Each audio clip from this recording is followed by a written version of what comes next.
Welcome my dear students, AB school નવસારીની online lecture સિરીઝની અંદર હું કેજે ગોસ્વામી તમારું સ્વાગત કરું છું. મિત્રો, લાસ્ટ ટાઈમ આપણે ક્વોન્ટમ યાંત્રિકીય નમૂનાની વાત કરી હતી, જેની અંદર આપણે જોયું હતું કે કેવી રીતે અત્યારે જે આપણી પાસે મોડેલ છે એ મોડેલની માહિતી આપણને મળે છે. કેટલીક ગૂંચવણભરી વાતો પણ હતી, બરાબર, કે જેને આપણે સોલ્વ કરી હતી કે ભાઈ અલ્ટિમેટલી તરંગ વિધેય શું હોય છે, કેવી રીતે કામ કરે છે, શ્રોડિંજર સમીકરણ ઉપરથી તરંગ વિધેય કેવી રીતે મેળવી શકાય છે. આ બધી ચર્ચાઓ આપણે કરી હતી, બરાબર. પણ અલ્ટિમેટલી એ વસ્તુ જે છે એ થોડા હાયર લેવલની છે, એટલે એના જે શ્રોડિંજર સમીકરણના સોલ્યુશન જે છે એ આપણે કોર્સની અંદર નથી, એટલે આપણે એ વસ્તુ સ્વીકારવી પડશે. પણ મેં તમને તે દિવસે બતાવેલી હતી. પણ અલ્ટિમેટલી ડિસ્ક્રિપ્ટિવ એક્ઝામના પોઈન્ટ ઓફ વ્યૂથી એ વસ્તુ તમને પૂછી શકાય નહીં. ક્લિયર? પણ સમજવા માટે તો એ વસ્તુ સમજવી પડે, નહીં તો તમને કોન્સેપ્ટ સમજાય નહીં. ક્લિયર? નેક્સ્ટ પોઈન્ટ જોઈએ. હવે નેક્સ્ટ જે છે આપણે જે વાતો કરી એ જ વાતો છે, પણ એની અંદર એક નાનકડો એવો પોર્શન છે, તો એ પોર્શનની પણ આપણે ચર્ચા કરી લઈશું. પરમાણુ ના ક્વોન્ટમ યાંત્રિકીય નમૂનાની અગત્યની ખાસિયતો જણાવો. ક્લિયર? એક ટેક્સ્ટ બુક ની અંદર નાનકડો એવો પોર્શન છે. આપણે બધી વાતો કરી એ જ વાતો અહીંયા રિપીટ થયેલી હશે, પણ ખાસિયત તરીકે લીધેલી છે, તો દરેક વસ્તુ શું કહેવા માંગે છે એની માહિતી આપણે લેતા જઈશું. ક્લિયર? તો જોઈએ ખાસિયત નંબર 1. પરમાણુમાં ઇલેક્ટ્રોનની ઊર્જા ક્વોન્ટીકૃત થયેલી હોય છે. હવે એ શું કહેવા માંગે છે? ક્વોન્ટીકૃતનો મતલબ એવો કે ભાઈ અલ્ટિમેટલી ઊર્જા જે છે એ કોઈ એક યુનિટ ઊર્જા જે છે એના પૂર્ણાંકની અંદર ગુણાતી જાય. ક્લિયર? દાખલા તરીકે તમે એમ ગણો તો હું એમ કહું કે 1 કિલો, તો એની અંદર કેટલા ક્વોન્ટમ હોઈ શકે, એટલે કે નાનામાં નાના એક વજનનું પુનરાવર્તન થાય છે, તો 1 ગ્રામનું પુનરાવર્તન થાય છે, તમે 1000 ગ્રામ કહી શકો, બરાબર. તો આ રીતે શું કીધું છે? ક્વોન્ટીકૃતનો મતલબ એક નાનામાં નાની ઊર્જા કે જેના કરતા નાની ઊર્જા શક્ય નથી, તો એ ઊર્જાના પૂર્ણાંકની અંદર ગુણાકાર થયા કરે અને તમને ઊર્જા જે છે એ મળે. ક્લિયર? હવે ક્વોન્ટીકૃતનો મતલબ શું થયો? મેં તમને કીધું એ પ્રમાણે એક નાનકડી એવી ઊર્જાનું પાર્ટિકલ તમે ધારેલું છે, એટલે ઊર્જાના પાર્ટિકલને તમે ગણી શકો. એટલે ક્વોન્ટીકૃત કરવું એનો મતલબ આપણે સંખ્યામાં એને ગણી શકીએ. તમે જો પ્રકાશનું તરંગ સ્વરૂપ જો ધારો તો અલ્ટિમેટલી એને તમે ગણી શકતા નથી. તરંગ સ્વરૂપને આપણે ગણી ના શકીએ, કારણ કે તરંગ જે છે એ સળંગ હોય, એના કટકા આપણે કરી શકીએ નહીં. ક્લિયર? તો અલ્ટિમેટલી તરંગ સળંગ હોય છે, તો એને ક્વોન્ટીકૃત ના કહેવાય. જ્યારે ફોટોન જે છે એને તમે ક્વોન્ટીકૃત કહી શકો. આઈ થિંક તમને ખબર પડી ગઈ હશે. ક્લિયર? એક વસ્તુ થઈ ગઈ. એટલે આપણને ખબર છે કે અલ્ટિમેટલી આપણે જે છે એ ઇલેક્ટ્રોનને પાર્ટિકલ તરીકે ધારીએ છીએ, તો આપણે પાર્ટિકલ તરીકે જો એને ધારીએ તો અલ્ટિમેટલી આપણે એ જ રીતે એને શું કરવું પડે? ઊર્જામાં કન્વર્ટ કરવું પડે, અને એના માટેના સૂત્રો પણ આપણે જોઈ ગયેલા છીએ અલ્ટિમેટલી. Next point. ક્વોન્ટીકૃત ઇલેક્ટ્રોનની ઊર્જા સ્તરનું અસ્તિત્વ ઇલેક્ટ્રોનની તરંગ પ્રકૃતિનું સીધું પરિણામ છે, અને તે શ્રોડિંજર સમીકરણથી માન્ય ઉકેલ છે.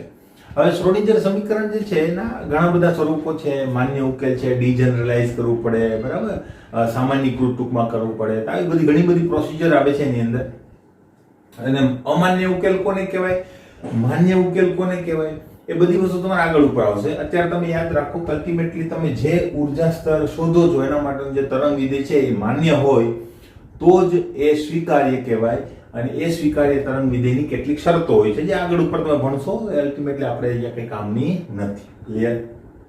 બીજી વાત, ઇલેક્ટ્રોનની ઊર્જા સ્તરનું અસ્તિત્વ ઇલેક્ટ્રોનની તરંગ પ્રકૃતિનું સીધું જ પરિણામ છે. અલ્ટિમેટલી મેં તમને હમણાં કીધું કે અલ્ટિમેટલી જે ઊર્જા છે એ ક્વોન્ટીકૃત થયેલી છે, પણ એ ઊર્જા કેટલી? તો એ તો આધાર તો કંપનવિસ્તારની તરંગ લંબાઈની આવૃત્તિ પર જ લાગે છે કે નહીં, બરાબર. તો આપણી પાસે સૂત્ર છે લેમ્ડા h μ, બરાબર. તો આ મ્યુ જે છે એ તો શું હતું? તરંગ પ્રકૃતિ. એટલે અલ્ટિમેટલી જે ઊર્જા આપણે લઈએ છીએ, જેને ક્વોન્ટીકૃત આપણે કરીએ છીએ, એ પણ તરંગ પ્રકૃતિનું જ એક પરિણામ છે. તે વસ્તુ આ કહેવા માંગીએ છીએ. ક્લિયર? નેક્સ્ટ પોઈન્ટ 3 નંબર. પરમાણુમાં ઇલેક્ટ્રોનનું સ્થાન અને વેગ એક સાથે ચોકસાઈપૂર્વક નક્કી કરી શકાતા નથી. કોનો નિયમ? હાઇઝનબર્ગનો નિયમ, કે જે આપણે ઓલરેડી સાબિત કરી ચૂક્યા છે, ને એનું ઘણું બધી વાતો પણ આપણે કરી છે, બરાબર. તો હાઇઝનબર્ગના નિયમનો સપોર્ટ જે છે આપણે તરંગ યાંત્રિકી નમૂનાની અંદર લીધેલો હતો. તો હાઇઝનબર્ગ અને શ્રોડિંજર આ બે મેઇન પ્રણેતા છે તરંગ યાંત્રિકીના, એટલે કે ક્વોન્ટમ મિકેનિક્સ જે છે એના મેઇન એમ કહેવાય કે સ્પાઇનલ કોડ અથવા તો પિલર્સ છે કે જેના ઉપર આખું ક્વોન્ટમ યંત્રશાસ્ત્ર ઉભેલું છે. ક્લિયર? આ તો ખબર છે. માટે ઇલેક્ટ્રોન હોવાની સંભાવના વિચારી શકાય. એટલે શું કીધું છે? આ વાત આપણે થઈ ગઈ છે ઓલરેડી કે ભાઈ તમે ઇલેક્ટ્રોનનું કોઈ સ્થાન ચોક્કસ માપી નથી શકતા કે ભાઈ ઇલેક્ટ્રોન અહીંયા છે તો તમે એનો પથ ત્યાં જ છે એ કહી શકો નહીં ચોકસાઈપૂર્વક. બરાબર? મને ખબર નથી કે કોઈ ગાડી જે છે એ કઈ જગ્યાએ છે, બરાબર, એનું સ્થાન જ મને ખબર નથી, તો હું એવું અનુમાન ના કરી શકું કે ગાડી જે છે ચોક્કસ પ્રકારે આ જ રસ્તા ઉપર હશે. બરાબર? એ કદાચ કોઈ બીજી જગ્યાએ પણ જતી હોય તો બીજા રસ્તા પણ હોઈ શકે, કારણ કે મને એનું સ્થાન ખબર નથી. મને સ્થાન ખબર હોય તો હું રસ્તો કહી શકું. ક્લિયર? તો આ વસ્તુ જે છે એ માપી નથી શકાતી, એટલે તમે એમ કઈ કહી ના શકો, તમે ખાલી સંભાવના દર્શાવી શકો. બરાબર? એટલે સંભાવનાનો મતલબ શું થયો? તમે એમ કહી શકો ભાઈ ગાડીને લેફ્ટ સાઈડ વળતા જોઈતી એટલે સુરત તરફ જતી હોવી જોઈએ, ગાડી મેં રાઈટ તરફ વળતા જોઈતી એટલે મેં એ મુંબઈ તરફ જતી હોવી જોઈએ. આવી રીતે તમે અનુમાન કરી શકો. બરાબર? જો કે અહીંયા અનુમાન જુદી રીતે થાય છે, જસ્ટ મેં તમને ઉદાહરણ આપ્યું.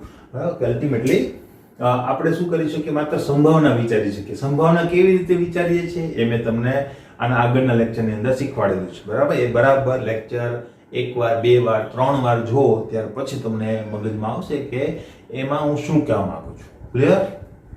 નેક્સ્ટ પોઈન્ટ આ ખબર પડી ગઈ છે. પરમાણુની કક્ષક પરમાણુમાંના ઇલેક્ટ્રોનનું તરંગ વિધેય છે. જો આ બે વસ્તુ કોરિલેટ થાય છે. કેવી રીતે? આ શું કીધું કે માટે ઇલેક્ટ્રોન હોવાની સંભાવના વિચારી શકાય. બરાબર? તો ઇલેક્ટ્રોન હોવાની સંભાવના જ્યાં મહત્તમ હોય એ વિસ્તારને આપણે શું કહીએ છીએ? કક્ષક. મેં તમને ત્યારે કીધું હતું એ સંભાવના ઘણી બધી રીતે આવી શકે. બરાબર? એ સંભાવના ઘણી બધી હોઈ શકે. એટલે આપણે આ રીતે પણ સંભાવના મળી હતી એકવાર, ખબર છે? ગોળ એક સંભાવના જે છે આ રીતે પણ મળી હતી. બરાબર? એક સંભાવના હજુ કોમ્પ્લેક્સ પણ મળે. બરાબર? તો અલ્ટિમેટલી સંભાવના ગમે તે હોય, આ બધી જે છે ને સંભાવનાઓ એને જ કહેવામાં આવે છે ઓર્બિટલ્સ અથવા તો કક્ષક કહેવામાં આવે. અને અહીંયા એની જ વાત કરેલી છે. ક્લિયર? એટલે આ જે મહત્તમ સંભાવના દર્શાવતો વિસ્તાર છે ત્યાં તમે કહી શકો કે અહીંયા ઇલેક્ટ્રોન હોવાની મેક્સિમમ પ્રોબેબિલિટી છે, તો એ જે વિસ્તાર છે એને શું કહેવાય? કક્ષક. હવે કક્ષક વિશેનો આ પોઈન્ટ છે. ક્લિયર? શું કહેવા માંગે છે? પરમાણુની કક્ષક પરમાણુમાંના ઇલેક્ટ્રોનનું તરંગ વિધેય છે. એટલે અલ્ટિમેટલી મેં તમને કીધું હતું કે આ કક્ષકોના આકારો ક્યાંથી આવ્યા હતા? તો શ્રોડિંજર સમીકરણના ઉકેલની મદદથી. તો શ્રોડિંજર સમીકરણનો ઉકેલ આપણે લીધો અને એના કારણે આપણને આવા આકારો મળ્યા. તો અલ્ટિમેટલી કહી શકાય કે નહીં કે આ જે છે એ શું છે? એક પ્રકારનું તરંગ વિધેય છે. હવે આવો આકાર આવવાનું કારણ શું? બરાબર? તમને હું કહું. બરાબર? બરાબર? કઈ વર્તુળ છે? છે વર્તુળ? નહીં. કેમ? મેં કીધું તો ખરા વર્તુળ છે. બરાબર? એટલે કક્ષકનું અસ્તિત્વ તો જ હોય જો ત્યાં ઇલેક્ટ્રોન. ખબર પડે છે? આ વર્તુળ છે? નથી. કેમ? તો ત્યાં ચોક નથી. ક્લિયર? અલ્ટિમેટલી એ વર્તુળ દેખાવા માટે શેની જરૂર છે? કણોની જરૂર છે. તો હું જો આવી રીતે લખું, બરાબર, હવે તમે કહી શકો કે નહીં કે વર્તુળ છે. બરાબર? તો એના માટે શેની જરૂર હતી? ટપકાઓની જરૂર હતી. તો ટપકાને મતલબ કહેવાય ઇલેક્ટ્રોન્સ. તો ઇલેક્ટ્રોન હોવાની સંભાવના જ્યારે મળે, એકવાર અહીંયા સંભાવના મળી, એકવાર અહીંયા સંભાવના મળી, એકવાર અહીંયા સંભાવના મળી, અહીંયા મળી, અહીંયા મળી, અહીંયા મળી. બરાબર? તો એ સંભાવનાઓને લઈને એક આકાર તૈયાર થાય અને એ આકારને આપણે શું કહીએ છીએ? તરંગ વિધેય. ક્લિયર? ખ્યાલ આવ્યો? બરાબર? Next point. જ્યારે કોઈ ઇલેક્ટ્રોનનું તરંગ વિધેય તરીકે વર્ણન કરવામાં આવે છે ત્યારે આપણે કહી શકીએ કે ઇલેક્ટ્રોન તે કક્ષક ધરાવે છે. બરાબર? આ વાઇસ વર્સા જેવું છે કે કક્ષકના કારણે જ ઇલેક્ટ્રોન હોય છે, ઇલેક્ટ્રોનના કારણે શું હોય છે? કક્ષક હોય છે. બરાબર? એટલે ઇલેક્ટ્રોન હોવાની સંભાવનાના કારણે તમને કક્ષક મળે છે અને તમે કયો છો શું? તો કે ઇલેક્ટ્રોન કક્ષકમાં છે. ક્લિયર? એટલે અલ્ટિમેટલી એ જ વસ્તુ કહેવા માંગે છે કે કક્ષક જે છે એ તરંગ વિધેય છે અને તરંગ વિધેય જે છે એ કોનું નિરૂપણ કરે છે? તેમાં ગતિ કરતા ઇલેક્ટ્રોન. ક્લિયર? આ જ પોઈન્ટની અંદર બીજા ઘણા બધા પેટા પોઈન્ટ્સ છે તો એની ચર્ચા કરી. એક વસ્તુ ખ્યાલ આવી ગયો હશે. બીજો પોઈન્ટ લઈએ. આવા ઘણા બધા તરંગ વિધેયો શક્ય હોવાથી કહી શકાય કે પરમાણુમાં ઘણી બધી પરમાણુની કક્ષકો હોય છે. જેની ચર્ચા આપણે અગાઉ પણ કરી, હમણાં અહીંયા પણ કરી કે ભાઈ એના ઉકેલ જે છે ઘણી બધી પ્રકારે મળે અને ઘણા બધા આકારો આપણને પ્રાપ્ય બનતા હોય છે. તે આકારો જે છે એના ઉપરથી તમે કહી શકો કે કે કક્ષકો પણ ઘણા બધા પ્રકારની હોવી જોઈએ. મિત્રો ઘણા બધા પ્રકારની કઈ આવા પ્રશ્ન તમને થાય તો એ પ્રશ્ન તમારી પાસે જ રાખજો, કારણ આપણે કક્ષકો ભણવાની છે જ. બરાબર, ક્વોન્ટમમાં કમ્પ્લીટ થઈ જાય ત્યાર પછી કક્ષકોનો પ્રશ્ન જ લેવાના છે, ત્યારે વધારે તમને ખ્યાલ આવશે. નેક્સ્ટ પોઈન્ટ, કક્ષકો પરમાણુની ઇલેક્ટ્રોન રચનાનો પાયો છે. દરેક કક્ષકમાં ઇલેક્ટ્રોનને નિશ્ચિત ઉર્જા હોય છે. મિત્રો તમે ઇલેક્ટ્રોન રચના લખી હશે, માનો કે હું કહું કે He, ઇલેક્ટ્રોન રચના શું થશે તમને ખબર છે, 1s2. તો S શું છે? એ કક્ષક છે. શું છે? કક્ષક છે. બરાબર, આ ઇલેક્ટ્રોન રચના તમને લખતા આવડતી હશે. બરાબર, તો આમાં S શું છે? એ કક્ષક છે. બરાબર, તો અલ્ટિમેટલી ઇલેક્ટ્રોન રચના લખવા માટે કક્ષકો જ આપણે યુઝ કરીએ છીએ. એટલે ઇલેક્ટ્રોન રચના લખવા માટેનો પાયો એ શું છે? આપણી કક્ષક છે. પ્રકારો, બધી માહિતી આપણે આગળ ઉપર લઈશું, અને ઇલેક્ટ્રોન રચના કેવી રીતે લખવી એ પણ શીખીશું. ક્લિયર? એક કક્ષકમાં 2 કરતા વધુ ઇલેક્ટ્રોન રહી શકતા નથી. આ છે ને મિત્રો પાવલીનો નિયમ છે. પાવલી નામનો એક વૈજ્ઞાનિક છે, એનો નિયમ છે પાવલીનો નિયમ. બરાબર, આ નિયમ પણ આપણે ભણવાના છીએ. બરાબર, 3 નિયમો આપણે ભણીશું, આઉફબાઉ, પાવલી અને હુન્ડ. બરાબર, તો 3 નિયમો જ્યારે આપણે ભણીશું ત્યારે વધારે ચર્ચા આવશે. આ નિયમ પાછો ત્યાં રિપીટ થવાનો છે. આમાંથી ઘણું બધું આપણે હજુ ભણવાના બાકી છે. નેક્સ્ટ પોઈન્ટ, કક્ષકોમાં ઇલેક્ટ્રોનની શક્તિના ચડતા ક્રમમાં ગોઠવાય છે. આ જે છે એ આઉફબાઉનો નિયમ છે. મેં તમને હમણાં કીધું ને એ પ્રમાણે.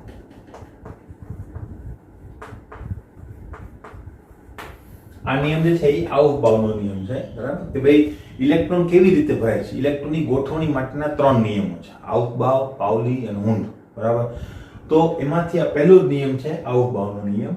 બરાબર, કે જેમાં એમ કહેવા માંગે છે કે ઇલેક્ટ્રોન કેવી રીતે ભરાય, તો ઇલેક્ટ્રોન કક્ષકોની શક્તિના ચડતા ક્રમમાં ભરાય. કક્ષકોની શક્તિ કેમ ખબર પડે, બધું આપણે આગળ ભણીશું. ક્લિયર? નેક્સ્ટ પોઈન્ટ, જે તે ઇલેક્ટ્રોન ધરાવતી કક્ષક લાક્ષણિક હોય છે તથા પરમાણુમાંના ઇલેક્ટ્રોનની બધી જ માહિતી કક્ષકના તરંગ વિધેયમાં સંગ્રહિત થાય છે, જેને આપણે કોના વડે દર્શાવીએ છીએ? સાઈ વડે. એમ કહેવા માંગે છે કે દરેક કક્ષક છે ને લાક્ષણિક હોય છે. લાક્ષણિકની વાત મેં તમને પહેલા પણ કીધેલી છે. યુનિક, યુનિકનો મતલબ થાય છે કે એના જેવી બીજી કક્ષક હોતી નથી. બરાબર, એટલે કે S કક્ષક બીજી વાર આવશે પણ એ શું હશે? 1s તો એક જ વાર આવશે, પછી શું આવશે? 2s આવશે, પછી શું આવશે? 3s આવશે. એમ બધી જ કક્ષકો કેવી હોય છે? લાક્ષણિક હોય છે. 2 કક્ષકો એક સરખી હોતી નથી. ક્લિયર? આ વસ્તુ કહેવા માંગે છે. એની કેવી રીતે ખબર પડે? એના તરંગ વિધેયની મદદથી. તરંગ વિધેય એટલે સાઈની મદદથી. ક્લિયર છે મિત્રો? હવે 5મો પોઈન્ટ આપણો બાકી છે, તો હવે એ લઈએ.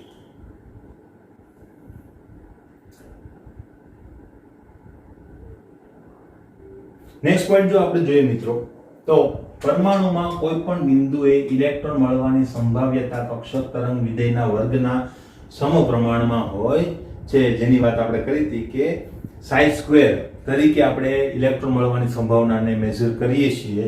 તો અલ્ટિમેટલી સાઈ સ્ક્વેર એ શું થઈ જશે? સંભાવના વિતરણ પણ કહી શકાય. બરાબર, સંભાવના દર્શાવતો વિસ્તાર પણ કહી શકાય. અને એને વધારે પડતું કહેવામાં આવે છે psi square is equal to સંભાવ્યતા ઘનતા, પ્રોબેબિલિટી ડેન્સિટી. ક્લિયર? અને હંમેશા કેવી હોય છે? પોઝિટિવ. કારણ કે વર્ગ હંમેશા પોઝિટિવ હોય. તમે ઋણ સંખ્યાનો વર્ગ પણ કરશો તો કેવો હશે? પોઝિટિવ. બરાબર, -2 નો વર્ગ કેટલો થાય? 4. અને 2 નો વર્ગ પણ કેટલો થાય? 4. બરાબર, એમાં -4 આવતું નથી. એટલે હંમેશા કેવું હોય છે? પોઝિટિવ. શા માટે સ્ક્વેર જ લેવામાં આવ્યું? શા માટે સાઈને ના લેવામાં આવ્યું? તો એની વાત પણ આપણે કરી ગયા હતા. સાઈનની વેલ્યુ નેગેટિવ હોય. નેગેટિવ વેલ્યુ જે છે એ અર્થસૂચક હોતી નથી. માટે તમારે શું કરવું જોઈએ? અલ્ટિમેટલી વર્ગ કરીને પછી એ વસ્તુ સંભાવ્યતા શોધવી જોઈએ, જેથી કરીને તમારો ગ્રાફ જે છે એ કેવો આવશે? આ ટાઈપનો ગ્રાફ આવે. બરાબર, અને આ ડિસ્ટન્સ ફ્રોમ ન્યુક્લિયસ. બરાબર, તો આ જગ્યાએ મહત્તમ સંભાવના છે, એટલે આને કહેવાય મેક્સિમમ પ્રોબેબિલિટી.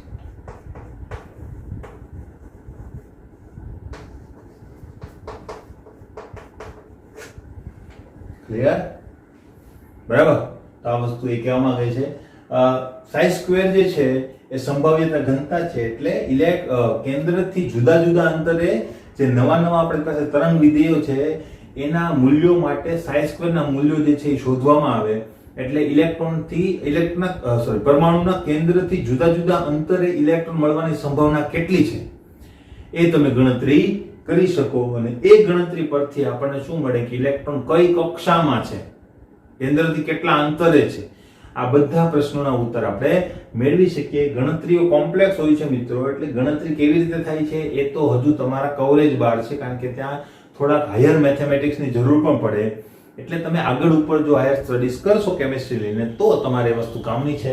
જો કે આ વસ્તુ જે છે એ આપણે 12th ની અંદર પણ એટલી બધી ઉપયોગી નથી, પણ આના વગર આપણે કક્ષકો ક્વોન્ટમમાં કેવી રીતે આવ્યા એ વસ્તુ સમજી શકીએ નહીં. એટલા માટે આ વસ્તુ સમજવી અગત્યની છે. ક્લિયર? બરાબર.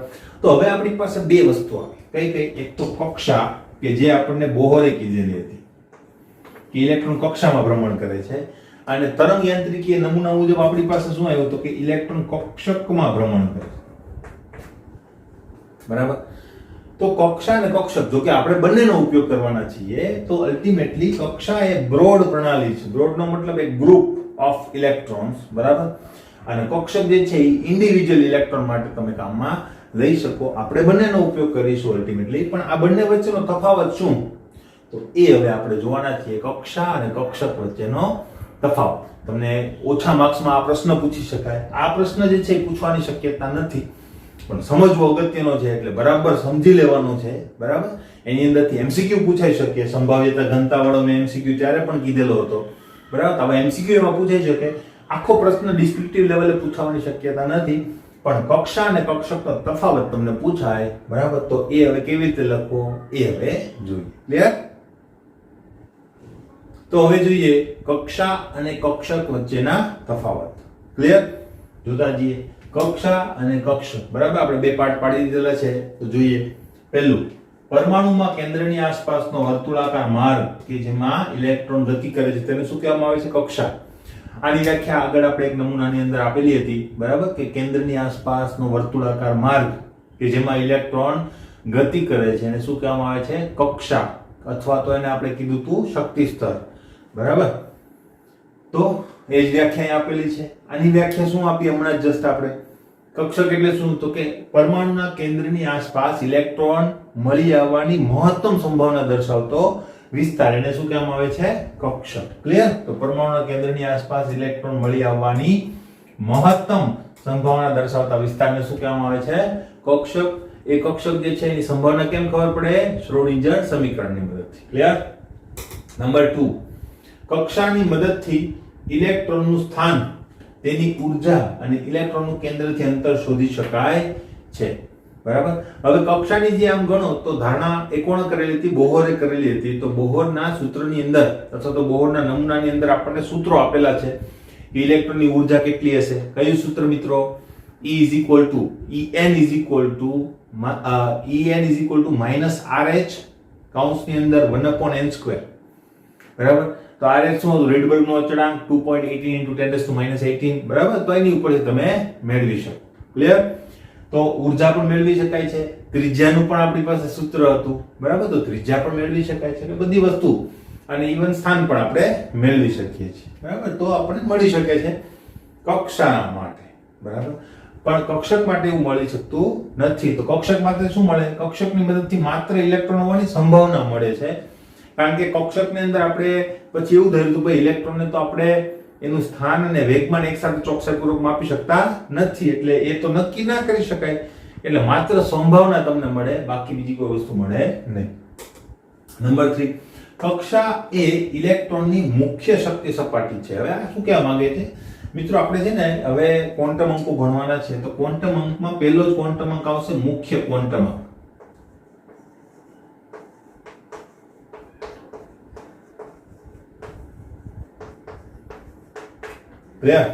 એટલે તમને એવું લાગતું હશે કે ભાઈ સર આપણે કક્ષાનો પણ ઉપયોગ કરીએ છીએ, કક્ષકનો પણ ઉપયોગ કરીએ છીએ. ખરેખર કક્ષાનો કોન્સેપ્ટ જે છે તો કોણે આપેલો છે? બોહરે આપેલો છે.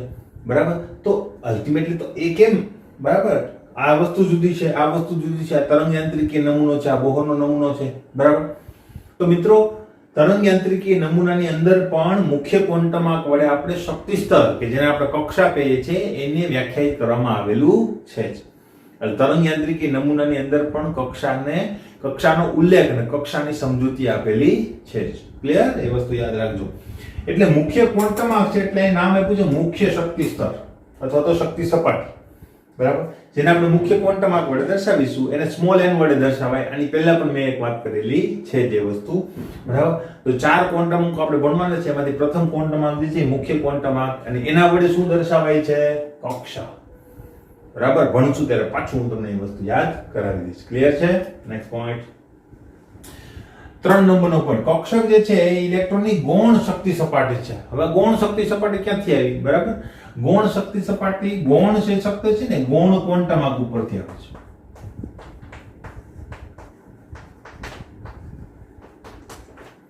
બરાબર? તો આપણે ગૌણ ક્વોન્ટમ આંક ભણવાના છે. મુખ્ય ક્વોન્ટમ આંક પછી આપણો બીજો ક્વોન્ટમ આંક હશે ગૌણ ક્વોન્ટમ આંક. એના બે બીજા નામ પણ છે. મુખ્ય ક્વોન્ટમ આંક, ગૌણ ક્વોન્ટમ આંક, એઝીમ્યુથલ ક્વોન્ટમ આંક, અને હજી ત્રીજું નામ પણ છે કોણીય વેગમાન ક્વોન્ટમ આંક. બરાબર? તો એની પછી ભણવાના છે. આને આપણે છે ને સ્મોલ n વડે દર્શાવીશું અને આને આપણે છે ને સ્મોલ l વડે દર્શાવીશું. આની માહિતી મેં તમને આપેલી છે ઓલરેડી. ક્લિયર? Next point. એટલે એ જે ગૌણ ક્વોન્ટમ આંક છે ને એની ઉપરથી આપણને કઈ કક્ષા છે, કક્ષક છે એ ખબર પડે, અને મુખ્ય ક્વોન્ટમ આંક ઉપરથી કઈ કક્ષા છે તે ખબર પડે. કેવી રીતે?